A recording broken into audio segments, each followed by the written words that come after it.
Andie MacDowell, Madeleine Stowe, and Arthur.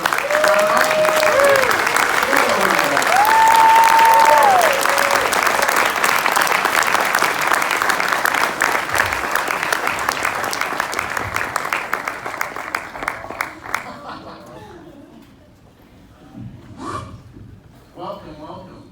Wow. I'm going to ask some questions, but feel free to, if I ask someone a question, just anybody can answer. Let's do a Robert Altman movie where you just talk over each other. Working with Robert Altman. This is, I think, both of you guys, the first time you worked with him, you played yourself in the play. Yeah. But how did you guys get sucked into the Altman orbit? I'm trying to remember how I first.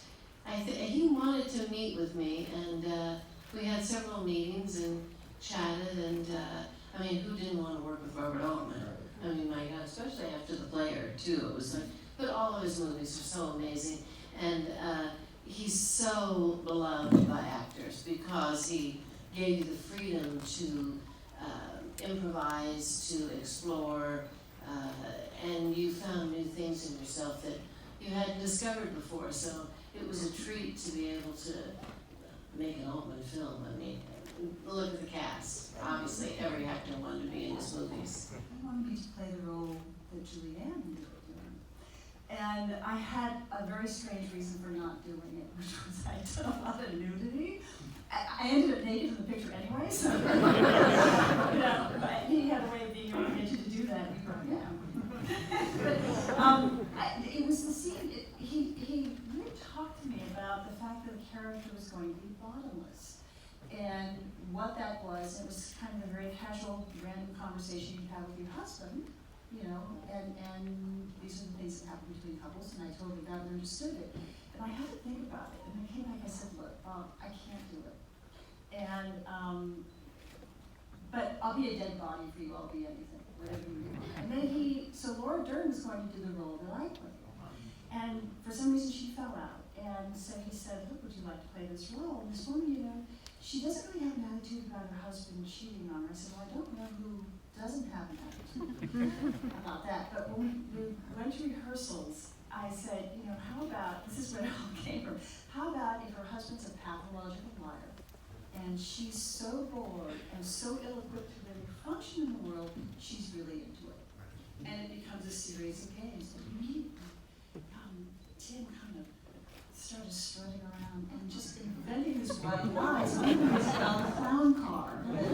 That's it. So that's just how it all evolved. Rob insisted on was that we all go to dailies, and he would have a party after work every day. And the drivers, the Teamsters had to go. Everybody had to be there. And he was really offended if you didn't want to come. Got the margaritas, the one on. I'd like everyone to be a part of it, and it's just brought in that whole family feel. Actually, you made a reference to it. What I'm really curious about, maybe it sounds like we're getting into the weeds, but the blocking. The blocking in this movie is so extraordinary. How everyone is there's so much going on. I mean, how did you actually reach some of those things? I mean, in beautiful little moments. Like, you have so many beautiful little moments. Like when Craig Ward talks to you and tells you what happens, and you react, and you get out of bed, and you go to the bathtub, and you come back. I mean, it's such beautiful moments. And how does Bob Altman and you guys figure out all that blocking? There's no other movie that's like this. Well, that's his gift, though. He's famous for that. It's all about improvisation. So things aren't necessarily, he doesn't say, okay, you're going to start here and then you're going to move there. He said, let's just see what happens. And you start playing and rehearsing and kind of doing what you feel like. And there's just much less structure than with any director I've ever worked with. And as a result, you come up with wonderful things. So, he said, well, maybe she goes into the bathroom. So then, I don't know, I just thought, well, what would I do? So I decided I didn't like him in that moment, so I was going to watch myself. So, he let you experiment. He let you come up with what you wanted, and then he kept it in. That's what I found so unusual. I trained my children well. They're very comfortable in their bodies, and I was just taught to be ashamed of my body. I wish I had. I wish I had walked around butt naked.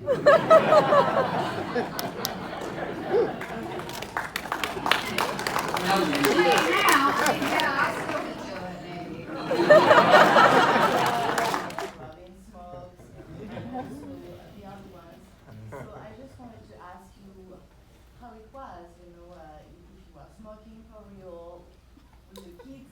Because It was CGI smoking, I think, wasn't it? it's even more shocking now for a filmmaker than nudity, honestly. Wow. So, I mean, It's interesting, everybody smokes in the movie except you, I think, right? Do you smoke in the film?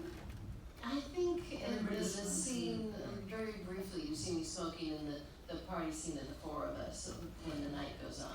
So it's very brief, yeah. I'm gonna say something, and I shouldn't say it because I don't want to interrupt the magic of the film for you, but I think most of us were doing because we're trying to figure out what the hell we were doing, and it gives, that's what I think. To be honest, for me it was. They do have cigarettes that you can bake, that you can smoke that don't have nicotine in them, but they taste so terrible.